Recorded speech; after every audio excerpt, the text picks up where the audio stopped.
मेरा नाम डॉक्टर शारिक है। मैं पल्मोनोलॉजिस्ट हूँ ग्लेनफील्ड मलैरिटी हॉस्पिटल।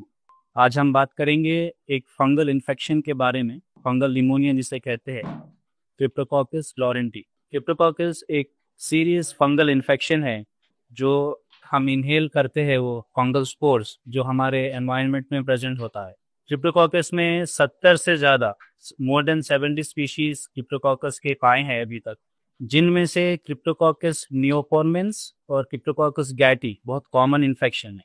ये फंगल इन्फेक्शन अमूमन उन लोग को होता है जिनका इम्यून सिस्टम लो होता है। बॉडी में क्रिप्टोकोकस लंग्स और ब्रेन में इन्फेक्ट होते हैं। सबसे कॉमन एरियाज जो है लंग्स और ब्रेन। क्रिप्टोकोकस जो है हमको सॉइल में, बर्ड ड्रॉपिंग्स में और थोड़े से जो डीके वुड होते हैं उसमें पाए जाते हैं। अगर हम वो फंगल स्पोर्स इनहेल करते हैं over the period of time तो हमको क्रिप्टोकोकस हो सकता है। उसमें एक खास बात यह है कि ह्यूमन टू ह्यूमन ट्रांसमिशन नहीं होता है, ना कि ह्यूमन टू एनिमल ट्रांसमिशन होता है। जब क्रिप्टोकोकस इन्फेक्शन हमारे बॉडी में जाता है तो वो एक यीस्ट फॉर्म होता है। वो यीस्ट फॉर्म होने के बाद सेल्स उसके अतराफ एक आउटर लेइंग सेल्स पैदा होते हैं, जिससे ये फंगल इन्फेक्शन फैलता है और ये आपकी ब्लड स्ट्रीम के थ्रू कोई भी पार्ट ऑफ द बॉडी में, जैसा आपका ब्रेन हो गया, स्किन हो गया या लंग्स हो गया, इसमें जाके इन्फेक्ट कर सकता है। अभी एक बार आपके पास ये इन्फेक्शन ट्रांसमिट हो गया है तो अब इसके सिम्टम्स क्या है? सिम्टम्स अगर लंग्स में है तो निमोनिया जैसे सिम्टम्स होंगे, जैसा कि खांसी बलगम के साथ हो सकती है, आपको बुखार आ सकता है, आपको छाती में दर्द हो सकता है और आपको सांस लेने में तकलीफ होगी। अगर आपको ब्रेन में हुआ है, जिसको हम मेनिंजाइटिस कहते हैं, तो आपको हेडेक्स होगा, फीवर होंगे, नोजिया वॉमिटिंग होगा, नेक पेन हो सकता है, कंफ्यूजन और बिहेवियरल चेंजेस भी हो सकते हैं। तो ये ब्रीफ इंट्रोडक्शन था क्रिप्टोकोकस इन्फेक्शन के बारे में। अब जैसे मैंने पहले कहा है कि 70 से ज़्यादा स्पीशीज़ है इसमें। हमारे हॉस्पिटल में जो केस आया है वो क्रिप्टोकोकस लोरेंटी बोल के एक स्पीशीज़ है जो बहुत ही कम तादाद में रिपोर्ट हुआ है वर्ल्ड वाइड। पहले माना जाता था कि क्रिप्टोकोकस लोरेंटी जो है वो इन्फेक्शन नहीं पैदा करता है, नॉन पैथोजेनिक था पहले। लेकिन अब रिसर्च के बाद और रिसेंट डॉक्यूमेंटेशंस के हिसाब से ये जो क्रिप्टोकोकस लोरेंटी स्पीसीज है वो इन्फेक्शन पैदा कर रहा है ह्यूमंस में, सबसे ज़्यादा जिनका इम्यून सिस्टम वीक है। इम्यून सिस्टम वीक है का मतलब क्या है? जिनको, जो लोग कैंसर पेशेंट्स होते हैं या जिनको ऑर्गन ट्रांसप्लांटेशन होता है, स्टेम सेल ट्रांसप्लांटेशन होता है, या बहुत ही ज़्यादा अनकंट्रोल डायबिटीज़ वगैरह जिनको होता है, उन्हें इम्यूनो कॉम्प्रोमाइज्ड पेशेंट कहते हैं। तो HIV और एड्स वाले जो लोग होते हैं। बट हमारे पेशेंट में ये सब कुछ भी नहीं था, उनको सिर्फ डायबिटीज़ थी, लेकिन कंट्रोल डायबिटीज़। तो ताज्जुब की बात यह है कि ये क्रिप्टोकोकस लोरेंटी एक शख्स में हो सकता है अगर आपका इम्यून सिस्टम भी अच्छा हो। ज़रूरी नहीं है कि इम्यून सिस्टम लो हो तो ही ये इन्फेक्शंस होते हैं, और ऐसे रिपोर्ट्स पहले भी आए हुए हैं, लेकिन बहुत ही कम और बहुत ही सरसरी रिपोर्ट्स है इसके बारे में।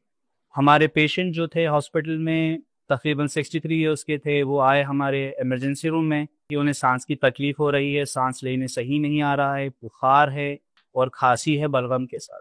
फिर जब मैं इन्वेस्टिगेट करा तो हमको CT स्कैन, HRCT चेस्ट में पता चला है कि उनको कुछ वायरल या निमोनिया जैसा कुछ सिम्टम्स है और सीवियर ARDS है। सीवियर ARDS का मतलब ये है कि आपके जो ब्लड में जो ऑक्सीजन होता है वो लो हो जाता है, थोड़े कॉम्प्लिकेशंस की वजह से, या निमोनिया हो या कुछ और इन्फेक्शंस हो, उससे आपको ARDS हो सकता है।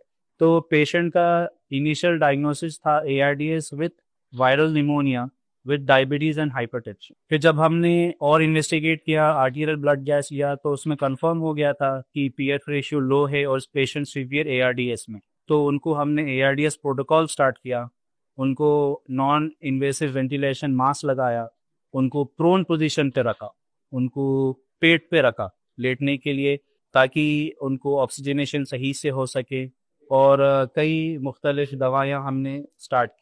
ये सब स्टार्ट करने के बावजूद भी यूजुअली अगर प्योर वायरल निमोनिया होता था तो कुछ इम्प्रूवमेंट दिखता था, लेकिन ये पेशेंट में इम्प्रूवमेंट नहीं दिखा। तो फिर हमने कई स्ट्रैटेजीज़ अपनाई। तो फिर हमें नेक्स्ट डे उनका बलगम का टेस्ट जो हमने भिजाया, उसमें मालूम चला कि उनको ये फंगल इन्फेक्शन और ये आया कि क्रिप्टोकोकल लॉरेंटी इन्फेक्शन ये पेशेंट में मौजूद है। बहुत ही सरप्राइजिंग बात थी, क्योंकि इनके कोमोबिडिटीज़ को देख के सोचा नहीं था कि फंगल इन्फेक्शन हो सकता है। लेकिन जब हमने इन फैमिली मेम्बर्स से बात किया था, तो उन्होंने कहा था कि इनका कबूतरों से एक्सपोजर बहुत ज़्यादा है। पिछले 2-3 साल में रोज़ कई घंटे बिताना था उनके साथ। तो ये उनकी हिस्ट्री में मालूम चला।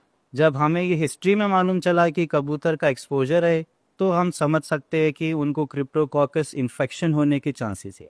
लेकिन क्रिप्टोकोकस लॉरेंटी इन्फेक्शन होना बहुत ही कम है। जैसा मैंने कहा कि वर्ल्ड वाइड ही बहुत कम रिपोर्टिंग हुई हुई है। स्टैंडर्ड प्रोटोकॉल्स जो होते हैं गाइडलाइंस ट्रीटमेंट के, वो क्रिप्टोकोकल नियोफॉर्मेंस के हैं, क्रिप्टोकोकल मेनिंजाइटिस के हैं, लेकिन ये स्पेसिफिक लॉरेंटी के बहुत वेग है।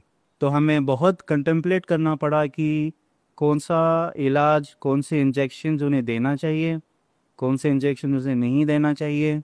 लेकिन मैं और डॉक्टर फ़ातिमा हम रोज़ डिस्कस करते थे कि इनकी तबीयत के बारे में हम लोग रोज़ कॉल करके पूछते थे इनकी हालत कैसी है, इनके इन्वेस्टिगेशंस क्या है। 3 हफ्ते तकरीबन हम लोग कांस्टेंट टच में थे हमारे हॉस्पिटल के स्टाफ से, आईसीयू के स्टाफ से। फिर अल्टीमेटली ये हुआ कि जो भी एंटी फंगल ट्रीटमेंट जो हम लोग ने स्टार्ट किया था, वो स्टार्ट करने के बाद इनका रिस्पांस आना शुरू हुआ। इनका ब्रीदिंग पैटर्न अच्छे से हुआ, रेस्पिरेटरी रेट कम हो गया, और जो आर्टीरियल ब्लड गैस जिसमें हमको ऑक्सीजन और कार्बन डाइऑक्साइड हम देखते हैं, वो धीरे धीरे इम्प्रूव होना शुरू हुए। और जो इन्फेक्शन है, वो ट्रीटमेंट जो है वो इन्फेक्शन को रिस्पॉन्ड कर रहा है। तकरीबन 2 हफ्तों के आईसीयू के स्टे के बाद इनको हम लोगों ने एनआईवी, पोर्टेबल एनआईवी पे शिफ्ट किया, ऑक्सीजन मास्क पे लगा कर देखा, तो वो सब रिस्पॉन्ड कर रहे थे। तो फिर टोटल 3 वीक्स के बाद हम लोगों ने उनको डिस्चार्ज किया घर के लिए। और फॉलोअप्स पे है ये भी। इनका जो एंटी फंगल ट्रीटमेंट है वो भी चल रहा है। वो ट्रीटमेंट जो है तकरीबन 1 साल तक चलेगा, 8 महीने से 1 साल तक चलेगा। तो वो अभी उसकी दवाइयाँ वगैरह सब ले रहे हैं। तो ये प्रेस कॉन्फ्रेंस का मेन मकसद ये है कि पब्लिक को अवेयर करना है कि पिजन एक्सपोजर से भी ये कॉम्प्लिकेशंस हो सकते हैं। सबसे पहले हमको prevention is always better than cure.